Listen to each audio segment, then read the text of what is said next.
चलो जी, आज का दूसरा टॉपिक जो है हमारे पास वो है prokaryotic cell versus eukaryotic cell.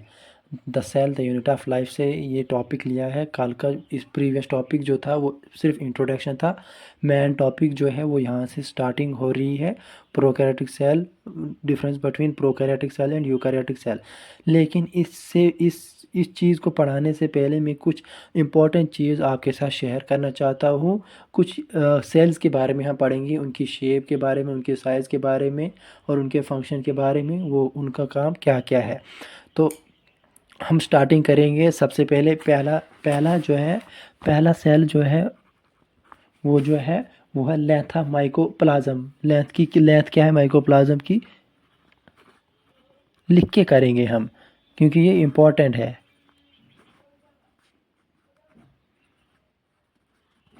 Length जो है माइकोप्लाज्म की, वो जो है ये स्मॉलेस्ट लिविंग सेल है। अगर पूछा जाएगा कि माइकोप्लाज्म क्या होता है, ये स्मॉलेस्ट लिविंग सेल होता है। स्मॉलेस्ट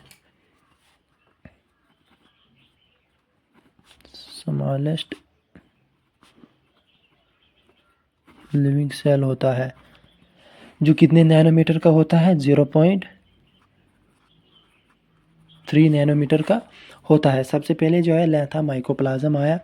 दूसरा जो आता है वो साइज होता है, size of PPLO. Size of PPLO, ये पीपीएलओ क्या होता है, ये प्लूरोनिमोनो लाइक ऑर्गेनिज्म होता है। ये भी एक टाइप होती है माइकोप्लाज्म की, ए type of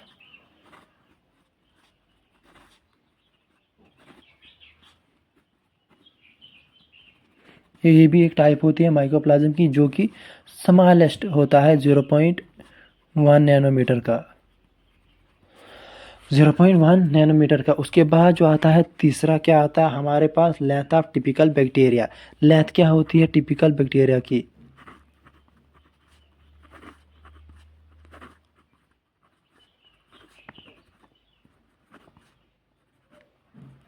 length of typical bacteria, इसकी कितनी, ये कितने नैनोमीटर का होता है, ये 3.5 नैनोमीटर का होता है। लेंथ ऑफ टिपिकल बैक्टीरिया जो होता है ये 3.5 नैनोमीटर का होता है। और चौथा जो आता है वो साइज आता है। साइज साइज क्या होता है, size of a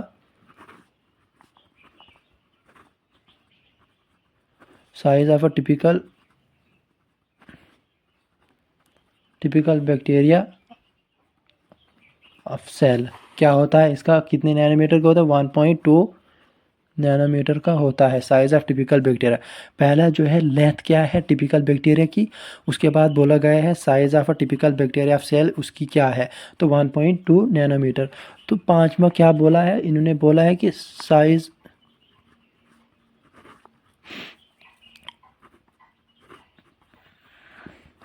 typical size of a typical eukaryotic cell.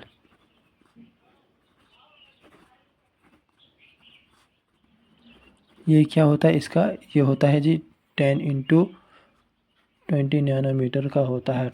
10 से लेके 20 नैनोमीटर का होता है। Size of typical bacteria eukaryotic cell की कितनी होती है, 10 × 20 नैनोमीटर। उसके बाद जो आता है 6 नंबर पे जो आता है, शेप क्या होती है डब्ल्यूबीसी की, शेप ऑफ डब्ल्यूबीसी। ये जो है ये बेसिक है, सिर्फ बेसिक। शेप क्या होती है डब्ल्यूबीसी की,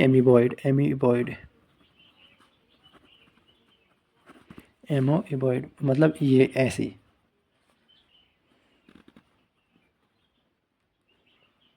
इस टाइप की एमीबॉइड। और 7वें नंबर पे क्या आता है, डायमीटर ऑफ आरबीसी क्या होता है,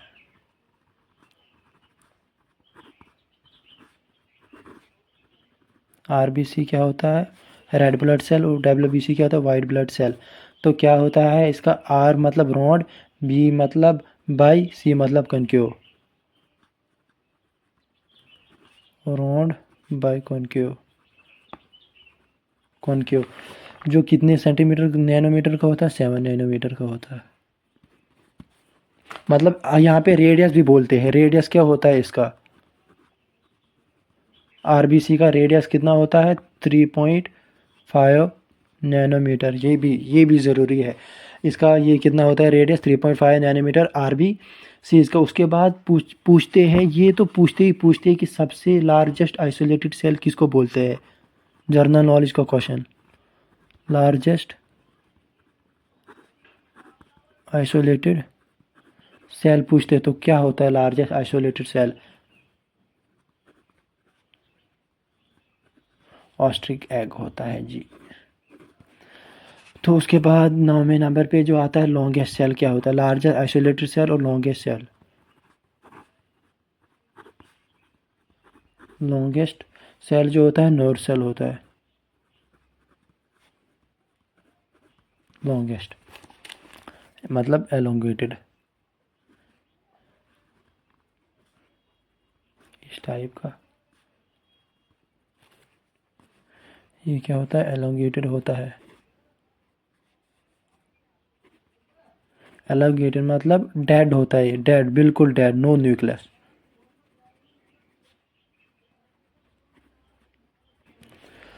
नो न्यूक्लियस। उसके बाद पूछते हैं जी 10वें नंबर पे मीजोफिल सेल क्या होता है। मीजोफिल सेल जो होते हैं ये राउंड होते हैं और ओवल होते हैं, राउंड एंड ओवल होते हैं। और लास्ट पे जो पूछते हैं वो पूछते हैं कॉलमनार एपिथेलियम सेल क्या होते हैं।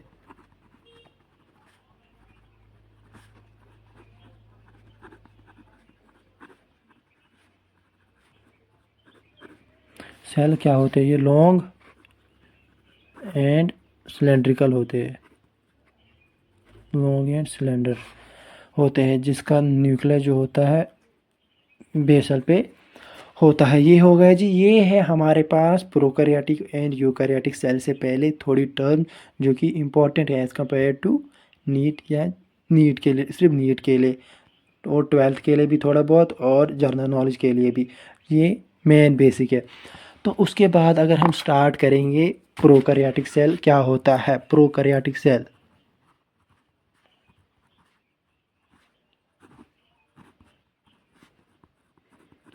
प्रोकैरियोटिक सेल देखते हैं कितना पढ़ पाएंगे हम। प्रोकैरियोटिक सेल क्या होता है, सबसे पहले जो है विद हम अच्छे से जिसको डिफाइन करेंगे प्रोकैरियोटिक सेल क्या होता है।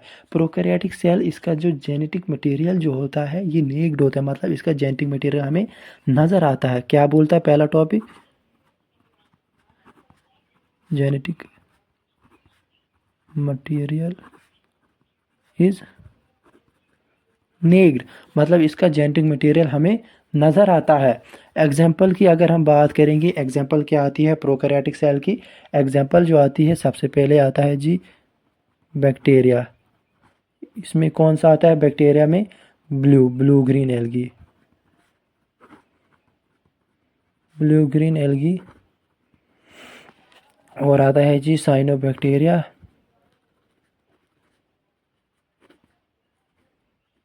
साइनोबैक्टीरिया के बाद म्यूकोप्लाज्म,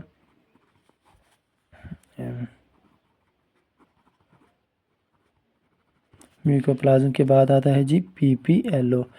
तो यहाँ पे अगर हम देखेंगे ये ब्लू ग्रीन एल्गी क्यों नाम पड़ा इसको, ब्लू जो है ब्लू ये किसकी वजह से नाम पड़ा इसको, ये हम फाइकोसाइनिन की वजह से इसको नाम पड़ा, फाइकोसाइनिन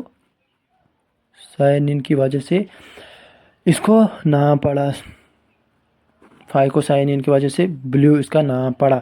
और ग्रीन जो है, ग्रीन क्या होता है ये तो सबको पता है, ग्रीन जो होता है क्लोरोफिल ए की वजह से होता है, ये है ना, ये मेन बेसिक है। साइनो मतलब ब्लू, ब्लू साइनो मतलब ये, साइनो मतलब इसमें इसका भी साइनो जो है ये भी ब्लू है।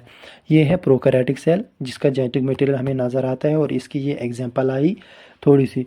तो प्रोकैरियोटिक सेल में अगर हम देखेंगे, ये प्रोकैरियोटिक सेल जो होता है ये as compared to eukaryotic cell से क्या होता है। तो ये जो प्रोकैरियोटिक सेल होता है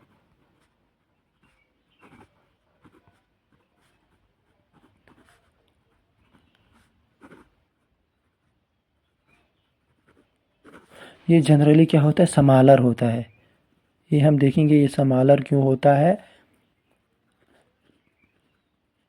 प्रोकैरियोटिक सेल जो होता है जनरली समालर होता है एंड दे डिवाइड, ये डिवाइड जो होता है, डिवाइड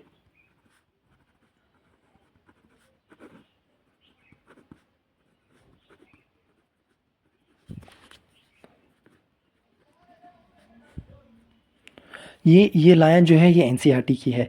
एनसीईआरटी बोलती है कि प्रोकैरियोटिक सेल जो होता है ये जनरली स्मॉलर होता है और डिवाइड होता है फास्टर देन यूकैरियोटिक सेल। क्यों एनसीईआरटी ने ऐसा क्यों बोला? क्योंकि प्रोकैरियोटिक सेल की जो ये जो होता है ये 1.2 नैनोमीटर का होता है। फास्टर इसलिए बोला है जो हमारी खुद की चेक मतलब CHECK चेक सेल जो होता है हमारा वो 24 आवर पूरे 24 आवर काम करता है। और दूसरी तरफ इकोलाई है, इकोलाई जो कि सिर्फ 20 मिनट काम करती है, इसलिए इसको बोला है यूकैरियोटिक सेल। यूकैरियोटिक सेल जो होता है 10 × 20 नैनोमीटर का होता है, मतलब ये 10 × 1 लॉन्गर देन होता है प्रोकैरियोटिक सेल। इसलिए इन्होंने बोला है प्रोकैरियोटिक सेल जो होता है ये छोटा होता है, जितना छोटा सेल होगा वो उतना ही ज़्यादा काम करेगा। इसलिए इन्होंने बोला है कि prokaryotic cell are generally smaller and they divide in much faster than eukaryotic cell. क्यों? क्योंकि ये देखो चेक सेल 24 आवर पूरे काम करता है और प्रोकैरियोटिक सेल जो होती है सिर्फ 1.2 नैनोमीटर का होता है। और अगर हम देखेंगे ये प्रोकैरियोटिक सेल जो होता है ये मेनली 4 किस्म का होता है। They are 4 common shape, they are 4 common shape. कौन कौन सी शेप जो होती है? इसकी पहली जो शेप जो होती है प्रोकैरियोटिक की वो कोकस होती है। कोकस ये कोकस क्या होता है? ये होता है जी रॉड टाइप का, ये भी हम पढ़ेंगे। ये रॉड टाइप का होता है। ये आगे जाके 4 किस्म का होता है रॉड टाइप का। ये होता है 4 किस्म का।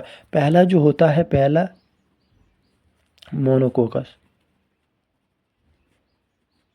मोनोकोकस और दूसरा जो होता है दूसरा होता है डिप्लोकोकस और तीसरा जो होता है ट्रिप्लोकोकस और चौथा क्या होता है? चौथा जो होता है स्ट्रेप्टोकोकस।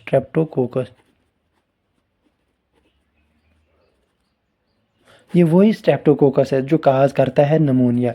ये स्ट्रेप्टोकोकस और इसकी एग्जांपल क्या आती है? इसकी एग्जांपल आती है स्टेफाइलोकोकस।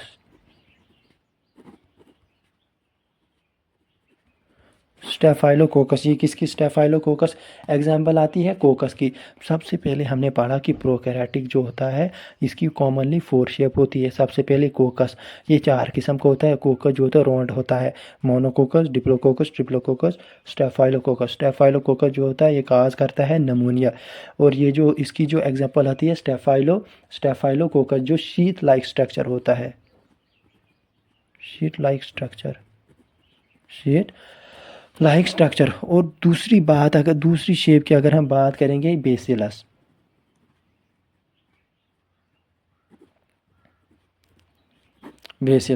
ये बेसिलस क्या होता है? ये रॉड शेप होता है, रॉड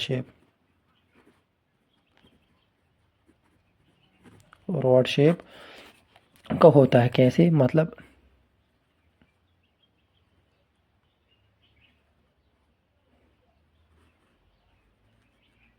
इस टाइप का ये जो होता है बेसिलस जो होता है इस टाइप का होता है। ये अंदर में जो ये बनाता है, इनसाइड में जो बनाता है ये क्या बनाता है?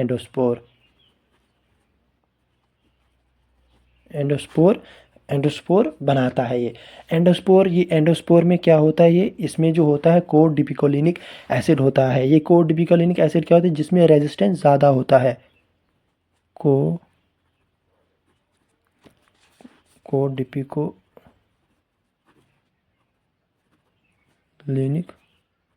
एसिड होता है। किसमें? एंडोस्पोर में कोडिपिकोलिनिक एसिड होता है। एंडोमीज इनसाइड और एक्सोमीज क्या होता है? आउटसाइड। और इसमें जो बेसिलस में जो एग्जांपल आती है क्या आती होगी आपके हिसाब से? बेसिलस में एग्जांपल जो आती है लैक्टोबेसिलस आती है। लैक्टोबेसिलस ये वही लैक्टोबेसिलस है जो कर्ड बनाता है, कर्ड। और बेसिलस थोरेंजेनेसिस भी आता है। दूसरी एग्जांपल जो होती है बीटी होती है इसकी। बेसिलस थोरेंजेनेसिस। ये ओवरव्यू आया प्रोकैरियोटिक सेल का।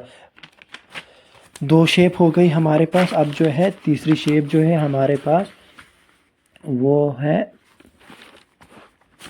और तीसरी शेप क्या होती है? विब्रोई। विब्रोई।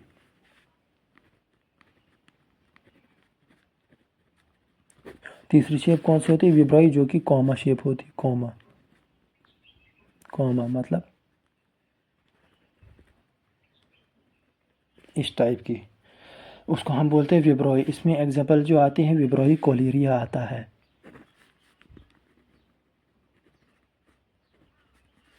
विब्रोई कॉलेज। हम इन एग्जाम्पलों के बारे में अभी नहीं पढ़ेंगे, क्योंकि ये हायर लेवल की एग्जाम्पलें है। यहाँ पे सिर्फ ये एनसीईआरटी ने इतना ही बोला है कि प्रोकैरियोटिक जो है, प्रोकैरियोटिक वो सिर्फ 4 कॉमन शेप की है। सिर्फ बोला है कोकस, बेसिलस और विब्रोई, और 4 पे बोला है कि स्पाइरेला। बस इतना ही बोला है उन्होंने, एग्जाम्पलें नहीं बोली ना उन्होंने डिफाइन की है। हम भी इतना ही पढ़ेंगे कि ये 4 किस्म की होती है। विब्रोई जो कि कॉमन शेप होता है, जिसकी एग्जाम्पल विब्रोई कोलिरिया होता है। और चौथी जो है, चौथी लास्ट वाली स्पाइरेला। स्पाइरेला, जिसकी स्पाइरेलम माइनस एग्जाम्पल आती है।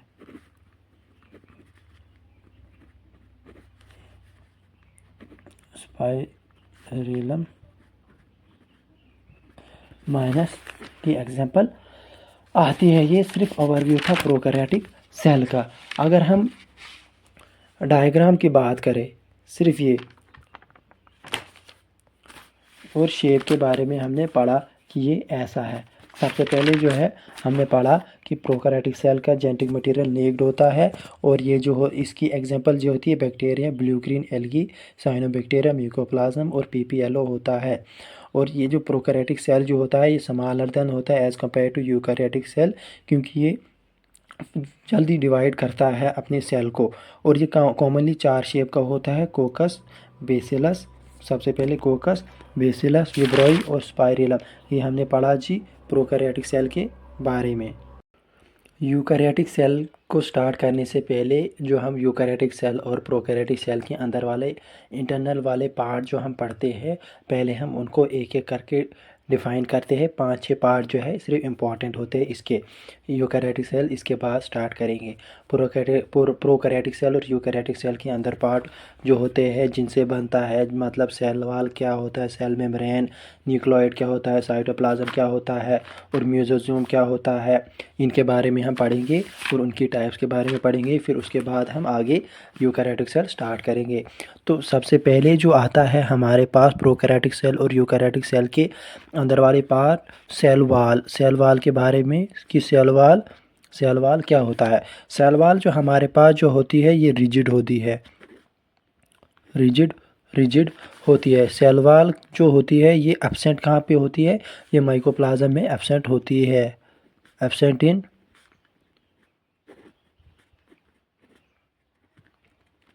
ये कहाँ पे होती है? Absent in mycoplasma. आपको भी पता होगा, सबको पता है कि माइकोप्लाज्म को क्या बोलते हैं? जोकर ऑफ प्लांट किंगडम बोलते हैं। माइकोप्लाज्म को क्या बोलते हैं?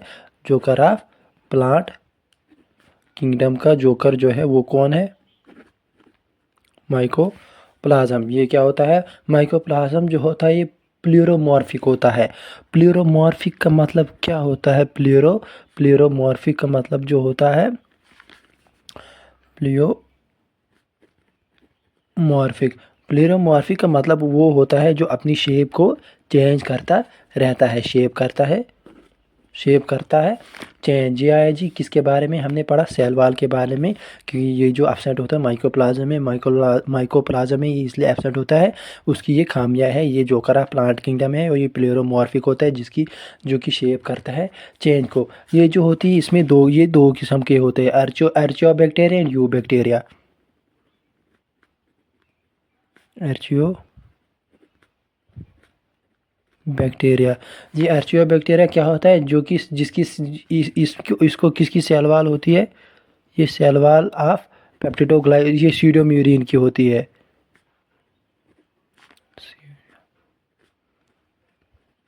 जो एर्चियोबैक्टीरिया होता है ये सेल वाल होती है सीडोम्यूरिन की। सीडोम्यूरिन मतलब फाल। तो उसके बाद एर्चियोबैक्टीरिया के बाद आता है यू बैक्टीरिया। ये you bacteria, you means true, मतलब यूकैरियोट, यू मीन्स ट्रू। ये क्या होता है, ये म्यूरिन, इसकी सेल वॉल किसकी बनती है, म्यूरिन की बनती है, जिसको हम म्यूरिन का नाम जो होता है दूसरा पेप्टिडोग्लाइकेन भी बोलते हैं, पेप्टिडोग्लाइकेन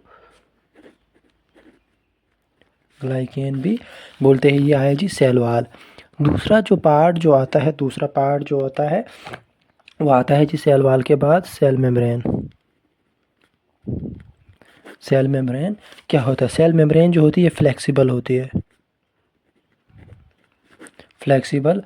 और दो किस्म की होती है। फ्लेक्सिबल अगर कोई चीज़ है वो तो ना यहाँ तो अंदर के लिए फोल्ड होगी या बाहर के लिए फोल्ड होगी, फोल्ड इनवर्ड होगी या फोल्ड आउटवर्ड होगी। पहले जो होगी FOLD फोल्ड इनवर्ड होगी या फोल्ड आउटवर्ड वर्ड होगी। अगर ये अंदर के लिए फोल्ड होती है सेल वॉल, अगर अंदर के लिए फोल्ड होती है तो क्या बनाएगी, मेक म्यूजोजोम एंड क्रोमेटोफोर। क्रोमेटोफोर का मतलब जो होता है कलर देता है सेल को।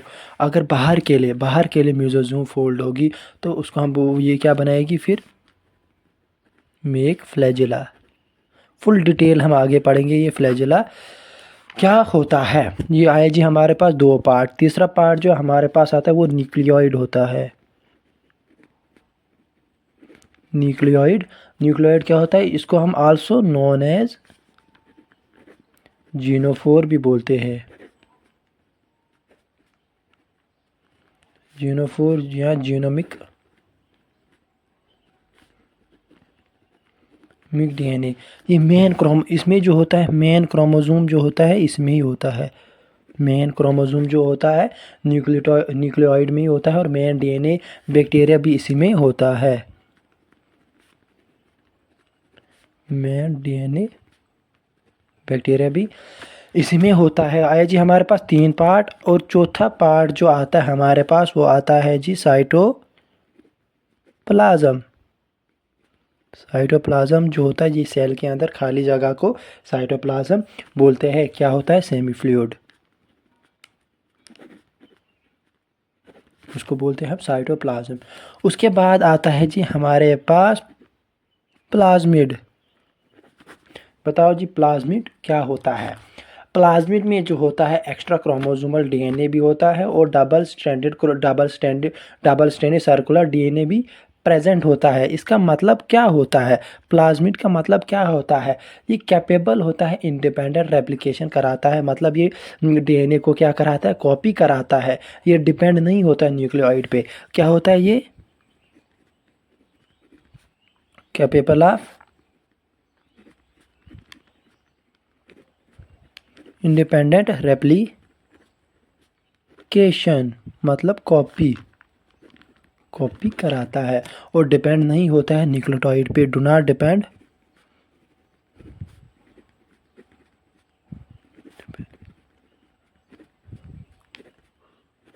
टाइड पे डिपेंड नहीं होता है। इसका मेन फंक्शन जो होता है ये प्रोवाइड करता है फिनोटाइपिक कैरेक्टर बैक्टीरिया को। ये प्रोवाइड करता है फिनोटाइपिक कैरेक्टर बैक्टीरिया को। एग्जांपल क्या आती है प्लाज्मिड की, एंटीबायोटिक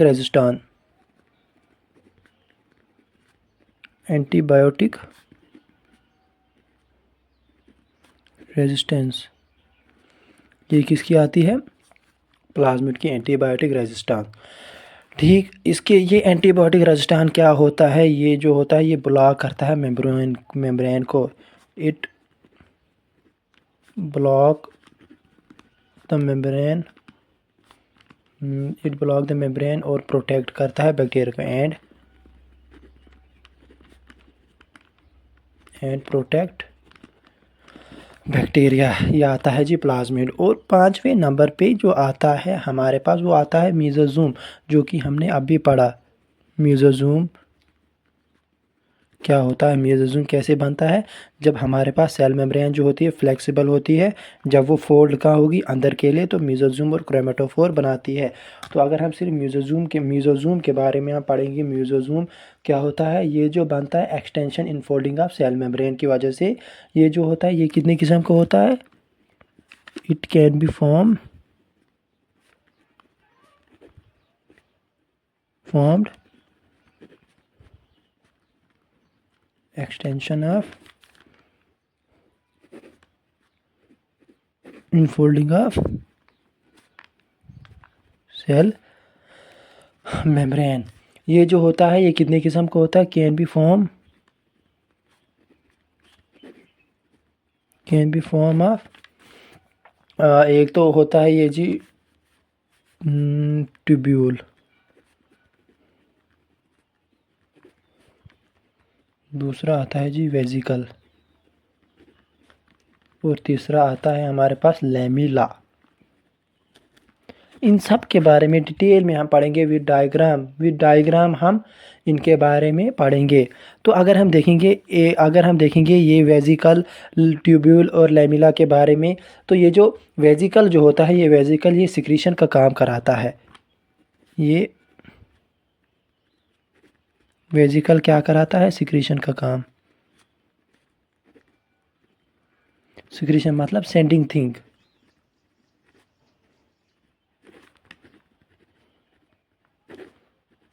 सेंडिंग थिंग जो कि सेल वाल को भी बनाता है वेजिकल।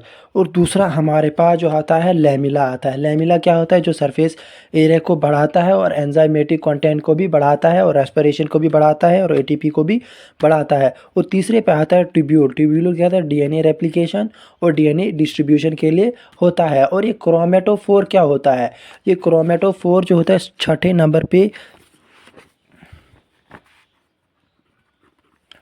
नंबर पे जो आता है वो हमारे पास आता है क्रोमेटोफोर।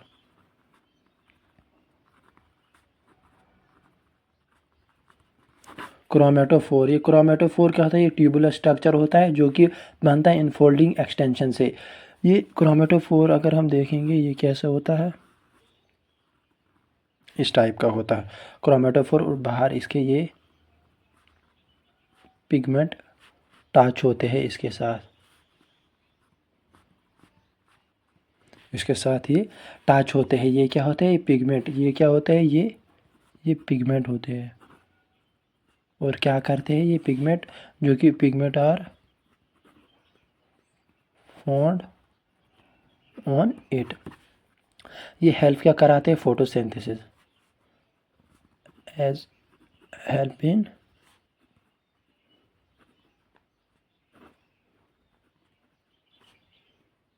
फोटोसिंथेसिस। एग्जांपल क्या आएगी फोटोसिंथेसिस की, BGA मतलब ब्लू ग्रीन एल्गी। ये है जी हमारे पास क्रोमेटोफोर। इतने टॉपिक। तो इसके बाद जो होगा हमारे पास स्टार्ट जो होगा, ये आज का ओवरव्यू था सिर्फ प्रोकैरियोटिक सेल का।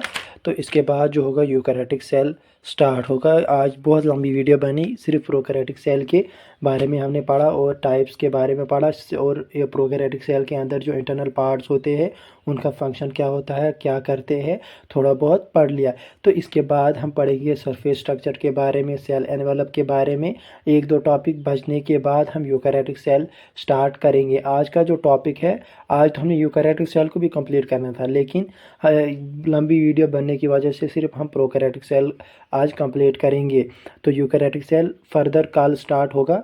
तो आज का टॉपिक इतना ही था। लेकिन ये जो स्टार्टिंग में जो मैंने ये चीज़ें जो बताई है ये सारी जनरल नॉलेज की है और नीट के रिलेटेड है। सारे ये जो क्वेश्चन है ये एक्सपेक्टेड होते हैं नीट के लिए। जो 11th क्वेश्चन मैंने स्टार्टिंग में आपको कराए नीट के लिए, तो ये पर मिनट एक न एक इनमें आता ही आता है और इम्पॉर्टेंट भी है।